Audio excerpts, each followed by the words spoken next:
વડોદરાની બજારોમાં હાલ દિવાળીની ખરીદીની ધૂમ મચી છે। લોકો વસ્તુઓ ખરીદવા ઉમટી પડ્યા છે।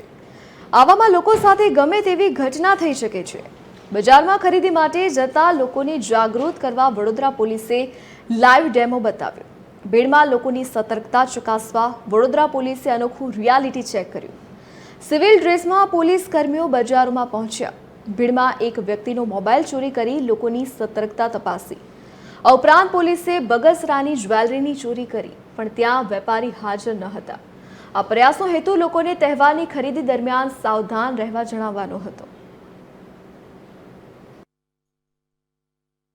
ઘણા એવા માણસો મળ્યા કે જેમનો મોબાઈલ કાઢી લીધો છતાં એમને ધ્યાન નથી આવ્યું, તો એવા લોકોને મેસેજ આપવા માગું છું કે શોપિંગમાં જે ડૂબી જાઓ છે અને એના કારણે પોતાનો મોબાઈલ, પોતાનો વોલેટ અને પોતાના કિંમતી જે દાગીના છે તેના પર ધ્યાન નથી રહેતું, તો એનું પૂરતું ધ્યાન રાખવામાં આવે અને યોગ્ય રીતે પોતાના ફિઝિકલ કબજામાં રહે અને કંઈ પણ એવું કોઈ ચોરી કરવાનો પ્રયાસ કરે તો આપણું તરત એલર્ટ હોવું જોઈએ। અને ઇનકેસ આવું કર્યા પછી પણ જો કંઈ આવો બનાવ બને છે તો આપ તાત્કાલિક પોલીસનો કોન્ટેક્ટ કરી શકો છો। અહીંયા સિવિલ ડ્રેસ બન્યા અને એની સાથે સાથે યુનિફોર્મમાં પોલીસ અહીંયા ચારે દરવાજા વચ્ચે બંદોબસ્ત કરી રહી છે। તેની સાથે સાથે જૂના પાણીગેટ પાસે અને અહીંયા લહેરીપુરા પાસે પણ ચંદ્રક 112 જે હાજર છે તેમાં પણ કોન્ટેક્ટ કરી શકાય છે। અને એ સિવાય લોકલ પોલીસ સ્ટેશનનો કોન્ટેક્ટ કરીને પણ કંઈ પણ એવો બનાવ બને તો તાત્કાલિક પોલીસનું ધ્યાન આપ દોરી શકો છો।